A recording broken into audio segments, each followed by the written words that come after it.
Good morning.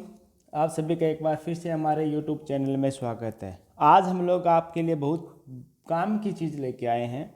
दो नई vacancy आई है। पहली वैकेंसी है दिल्ली पुलिस में।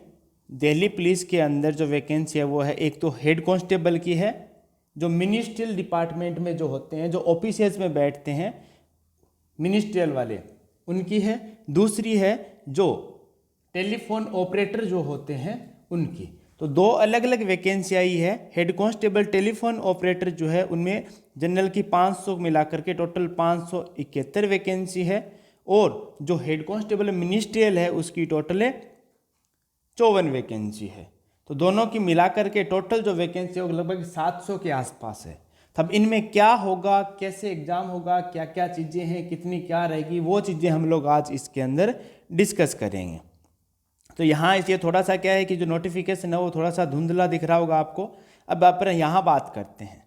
सबसे पहले बात करते हैं अपन जो मिनिस्ट्रियल डिपार्टमेंट में जो हेड कांस्टेबल की वैकेंसी होगी उसकी आयु सीमा है वो है 18 से 25 साल तक है। कब तक? 01/01/2019 तक 18 साल का होना चाहिए और 25 से ऊपर नहीं होना चाहिए। ये है जनरल वालों के लिए है। ओबीसी वाला 28 साल तक का दे सकता है और SC ST वाले 30 साल तक। ये तो आपको पता हो, ओबीसी में 3 साल का रिलैक्सेशन है और SC ST में 5 साल का रिलैक्सेशन है। ये तो होगी इनकी उम्र की बात।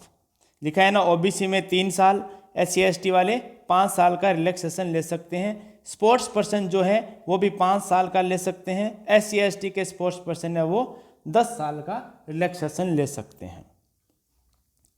उसके अलावा दूसरी बात करते हैं, जो टेलीफोन ऑपरेटर जो लगेंगे AWOT, जिनकी 571 वैकेंसी है, वो लोग 18 से 27 साल तक के एग्जाम दे सकते हैं।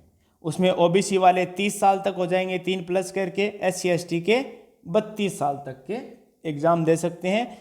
उम्र सीमा जो है वो 1 जनवरी 2019 से ही काउंट इसमें होगी। इसके बाद ये बोल रहा है, थोड़ा सा इनमें क्या है कि फिजिकल के भी कुछ होंगे, तो इसको हम लोग बाद में देखेंगे। पहले आपको पूरा प्रोसेस समझा देते हैं कि क्या क्या होगा, क्या क्या नहीं होगा। दोनों एग्जाम के अंदर 5 चीज़ें होगी। सबसे पहले एक होगा रिटन एग्जाम होगा। रिटन एग्जाम होगा 100 नंबर का दिल्ली पुलिस में।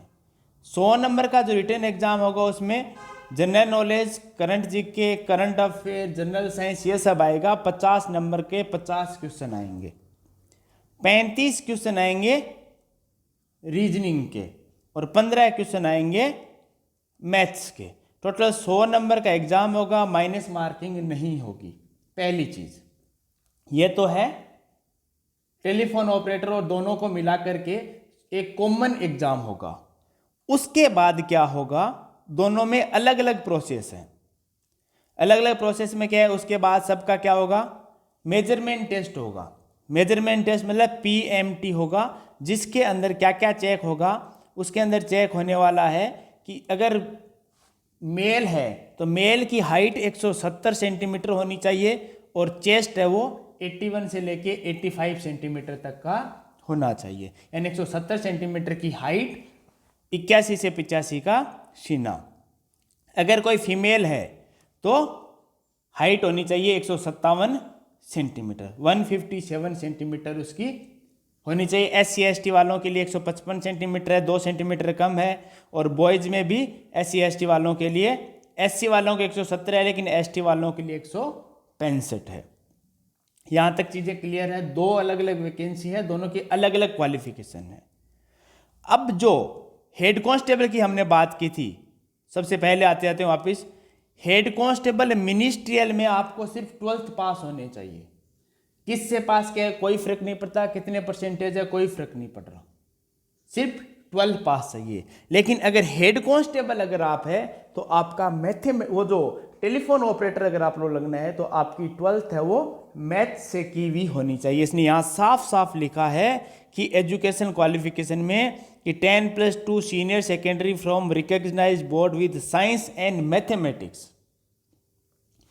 तो पहली चीज़ क्या होनी चाहिए, साइंस और मैथमेटिक्स से होनी चाहिए, जिसमें आप असिस्टेंट वायरलेस ऑपरेटर और टेलीफोन ऑपरेटर जब जाओगे लगने के लिए, उसमें आपके पास पहली वैकेंसी जो है वो जो 18 से 27 साल वाली थी उसमें साइंस से होनी चाहिए। दूसरी जो मिनिस्ट्रियल वाली है उसमें सिर्फ कुछ नहीं करना है, क्या है आपको क्या होना चाहिए, सिर्फ 12th पास होना चाहिए और कुछ नहीं करना है, यानी सिर्फ 12th पास होना चाहिए या 12th में पढ़ रहे हो, इसके अलावा कुछ नहीं। लेकिन इसके अंदर एक अलग चीज़ और होगी, वो होगी टाइपिंग टेस्ट होगा 30 वर्ड पर मिनट, चाहे आप हिंदी में कर दो और चाहे आप इंग्लिश में कर दो। क्लियर है? बाकी फिजिकल स्टैंडर्ड सबका सेम है। एग्ज़ाम का प्रोसेस आपको बता दिया गया है कि 100 नंबर का पेपर आएगा, 100 नंबर के एग्ज़ाम के बाद में आपका मेजरमेंट टेस्ट होगा, मेजरमेंट टेस्ट होने के बाद में आपका पीईटी होगा, फिजिकल एफिशिएंसी टेस्ट, वही 6.5 मिनट और 1600 मीटर की दौड़। उसके बाद में आपका कंप्यूटर बेस्ड टेस्ट होगा। कंप्यूटर बेस्ड टेस्ट कौन सा? टाइपिंग टेस्ट, जो 30 वर्ड पर मिनट हिंदी में या फिर इंग्लिश में। उसके बाद मेडिकल एग्जामिनेशन होगा, फिर पुलिस वेरिफिकेशन होगा, फिर फाइनल मेरिट लिस्ट आएगी। आजकल पुलिस वेरिफिकेशन मेरिट लिस्ट के बाद में होता है, तो उससे डरने की कोई ज़रूरत नहीं है। तो ये है आपके 2 वैकेंसी है, इसमें आप अगर थोड़ा सा अच्छे से तैयारी करके, जो लोग पहले दिल्ली पुलिस कांस्टेबल की में तैयारी कर रहे थे और चूक गए थे कुछ मार्क्स से, उनके लिए एक सुनहरा अवसर है। इसके साथ साथ एक वैकेंसी और आया है, वो वैकेंसी क्या आया है उसकी हम लोग बात करते हैं। वो वैकेंसी आया है फूड कॉर्पोरेशन ऑफ इंडिया, यानी FCI में आया है। किस में आया है? FCI, food corporation of India. इसके अंदर क्या है, बहुत सारी पोस्टें आई है, तो सारी पोस्टें अपने किसी काम की है नहीं, सारी पोस्टें किसी काम की नहीं है, उनका अपने को कुछ लेना नहीं है, कुछ देना नहीं है। एक पोस्ट है जो 2 पोस्टें अपने काम की है, एक है AG2 हिंदी की है, जिसमें ये बोल रहा है कि हिंदी सब्जेक्ट होना चाहिए आपके ग्रेजुएशन के टाइम में। अगर आपने हिंदी सब्जेक्ट है तो आप इसको, और 1 साल आपने अगर हिंदी से इंग्लिश के ट्रांसलेटर का काम किया है तो उसमें आप अप्लाई कर सकते हो। दूसरी पोस्ट इसके अंदर थी वो थी हिंदी टाइपिस्ट की। हिंदी टाइपिस्ट की जो पोस्ट है उसके अंदर आपको सिर्फ ग्रेजुएट होना चाहिए और आपको टाइपिंग आनी चाहिए। हिंदी टाइपिस्ट की पोस्टें हैं और उसके अंदर आपका एग्ज़ाम वही सेम एग्ज़ाम होगा, 100 नंबर का, 30 का इंग्लिश आएगा, 35 का रीजनिंग और 35 का मैथ्स। 100 नंबर का पेपर आएगा। 100 नंबर के पेपर में ये है पेपर 1 होगा। पेपर 1 क्लियर करने के बाद में आपको एक पेपर और देना पड़ेगा। वो कौन सा देना पड़ेगा? टाइपिस्ट वालों के लिए पेपर 3 देना पड़ेगा। हिंदी टाइपिस्ट वालों को क्या देना पड़ेगा? पेपर 3। पेपर 3 में क्या आएगा वो आपको भी बता देते हैं।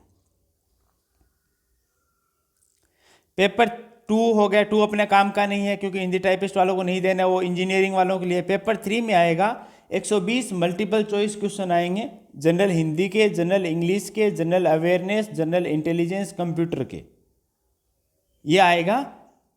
जो हिंदी वाले दो आपको 2 बताएं, AG हिंदी और हिंदी टाइपिस्ट वालों के लिए, उनके लिए पेपर 1 तो सबके लिए कॉमन होगा। उसके अलावा एक पेपर ये और देना पड़ेगा आपको पहला पेपर पास करने के बाद में, और आप हिंदी के टाइपिस्ट बन सकते हैं। फूड कॉर्पोरेशन ऑफ इंडिया की वेबसाइट पे जाके फॉर्म भर सकते हैं।